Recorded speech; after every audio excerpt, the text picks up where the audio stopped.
El resumen. Recuerden que un resumen es un texto conciso que recoge las ideas principales de uno de mayor extensión, cohesionando esas ideas a través de conectores de la misma naturaleza que las que usó el autor del texto que vamos a resumir. Hay que cuidar los signos de puntuación para mantener esa misma idea que estaba transmitiendo el texto original. Recuerden que en el resumen no se admiten opiniones ni ningún tipo de interpretación. Me estoy convirtiendo en una experta. Sigo escuchando con atención. Ahora vamos a conocer, a ver algunas de esas características de los textos persuasivos, no sin antes mencionar que existen textos con una función persuasiva del lenguaje, como son el artículo de opinión, los textos argumentativos, las campañas y anuncios publicitarios, la guía turística, entre otros. Cada uno de ellos tiene una finalidad definida: influir en sus destinatarios. En la estructura externa de un texto persuasivo siempre va a arrancar con un comienzo atractivo que sirve de gancho para atrapar a las personas. Toma en cuenta también en su organización tanto la intención del emisor como la naturaleza del receptor. Otro elemento importante en esa misma estructura externa es la utilización de elementos paralingüísticos. Recuerden que los elementos paralingüísticos se refieren a las imágenes, a los mapas y algún otro gráfico que ofrece una información relevante sobre eso que el emisor está transmitiendo. En la estructura interna predominan los conectores, diferentes tipos de conectores, de causa, de finalidad, de reformulación, entre otros. Predomina también el esquema argumentativo, porque no podemos olvidar que el texto persuasivo intenta convencer. También está la persuasión racional. Es esa disposición de esos argumentos que aparecen de una manera clara y objetiva. También la persuasión emocional, que se refiere a ese momento cuando el emisor usa elementos para atraer o despertar el interés, apelando a los valores, a los deseos del lector. Otra característica, y no menos importante, es la adecuación textual. La misma se refiere a que ese texto persuasivo fue escrito en algún momento determinado y con una finalidad precisa.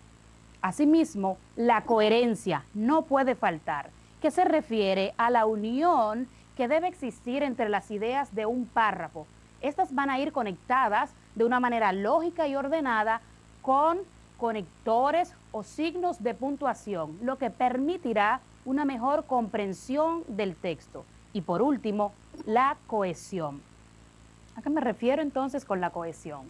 La cohesión se refiere entonces a esa suma, a esa unión global que debe mantener el texto desde el principio hasta el final, que el párrafo 1 concatene, sea congruente con el último párrafo y así el texto pueda mantener la unidad y la independencia textual.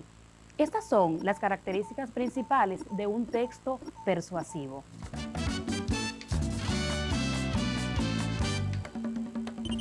Lectura. Es el proceso de comprensión de algún tipo de información o ideas almacenadas en un soporte y transmitidas mediante algún tipo de código, usualmente un lenguaje que puede ser visual o táctil, por ejemplo, el sistema Braille. Los textos continuos son aquellos que están formados por oraciones. Estas se estructuran y forman los párrafos, los cuales a su vez se suceden unos a otros para dar lugar a un texto de mayor extensión. Las características principales son: carecen de cuadros, de mapas, de diagramas y de anexos. Es decir, que los textos continuos permiten hacer una lectura sucesiva en un orden progresivo. Este texto que acabamos de ver cumple esas funciones. ¿Tienes alguna pregunta hasta aquí? No, profesora, no tengo ninguna pregunta. Muy bien. Vamos a ver otro tipo de texto y, al igual que en este, vamos a identificar cómo se organiza. Recuerden, en el texto continuo están organizados en oraciones, párrafos y el gran texto que puede contener más de un párrafo. Vamos a ver el siguiente texto. Por favor, Neurona, ¿podrías leer? Claro que sí. Los textos discontinuos pueden ser impresos. Son los textos estructurados y formalizados que requieren del lector respuestas a cuestiones específicas de formas determinadas. Por ejemplo, la declaración de la renta, la de inmigración, los visados, las solicitudes y los cuestionarios. Los avisos y anuncios son diseñados para convencer al lector de realizar algo, como por ejemplo, comprar, acudir a un lugar, elegir a alguien, etc. La intención de estos es persuadir al lector por medio de anuncios, invitaciones, advertencias y carteles. Los gráficos son representaciones icónicas de datos y se utilizan en los periódicos, las revistas y en la argumentación científica para mostrar en un formato visual gráficos estadísticos. Diagramas son los que muestran informaciones específicas, es decir, que acompañan a las descripciones técnicas, como por ejemplo a los textos expositivos y a las instrucciones, entre otros. Tablas son tablas de filas y columnas. Las entradas de las filas y columnas forman parte de la estructura informativa del texto. Y por último, mapas. Son los que indican la relación geográfica entre los lugares. Existe una gran variedad de tipos de mapas. Dependiendo de cada tipo, estos nos brindarán las informaciones específicas y necesarias. Veamos en el siguiente ejemplo Santo Domingo, Patrimonio Cultural de la Humanidad. Santo Domingo, la ciudad de la República Dominicana, concentra a más de 2,5 millones de habitantes. Está situada sobre el Mar Caribe en la desembocadura del río Ozama, en la costa sur de la isla. En ella se concentra la mayor parte de la actividad política, económica y cultural del país. Santo Domingo fue la primera ciudad del Nuevo Mundo y posee una gran cultura histórica recogida en sus edificios, fortalezas y monumentos coloniales, por los que la UNESCO declaró a esta ciudad Patrimonio Cultural de la Humanidad.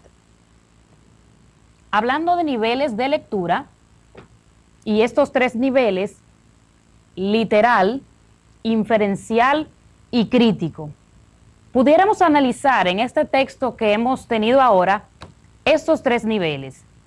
Si nos quedamos con un primer nivel, el nivel literal, podríamos solamente señalar un dato que está explícito en el texto. Por ejemplo, la República Dominicana en su capital concentra a más de 2,5 millones de habitantes. Eso es un dato literal que cuando vamos al texto está ahí. Este primer nivel se llama literal. No permite interpretaciones de ningún tipo. En el nivel inferencial, a partir de los conocimientos previos que tenemos y al llegar al texto, podemos deducir algunos elementos implícitos. ¿A qué me refiero con implícitos? Aquellos que no están expresos en el texto, pero que están ahí, en la idea, en la mente del autor. En el texto que leímos, si nos centramos en un análisis inferencial, pudiéramos decir, Santo Domingo fue la primera ciudad del Nuevo Mundo y allí entonces dijéramos, fue fundada por Bartolomé Colón. Allí están algunos edificios como el Alcázar de Colón, la Fortaleza Ozama, el Museo de las Casas Reales, la Catedral de Santo Domingo, entre otros. Ahora bien, si hablamos de un nivel crítico, Este es el que nos permite ir más allá de las ideas que plantea el autor. Este nos permite hacer juicios valorativos, claro, siempre sustentados en una documentación, una investigación, para poder expresar nuestras opiniones al respecto de un tema. Si hacemos un análisis crítico de la lectura que hemos tenido ahora, pudiéramos decir, hacer tal vez una reflexión alrededor de la importancia de ese sitio histórico, como decíamos en la lectura anterior. Esta zona que queremos hoy resaltar, la zona colonial, es de gran valor. Sus monumentos nos hablan de la historia de nuestro pueblo. Sus catedrales, sus edificaciones nos hablan de esos primeros años que vivió nuestro pueblo antes de ser lo que es hoy. Nos habla de raíces. Un análisis crítico nos lleva a amar a esta zona como un lugar distintivo que habla de cultura, de raíces. No solo, vuelvo y digo, no solo de la República Dominicana, porque es tan trascendental el valor de la zona colonial que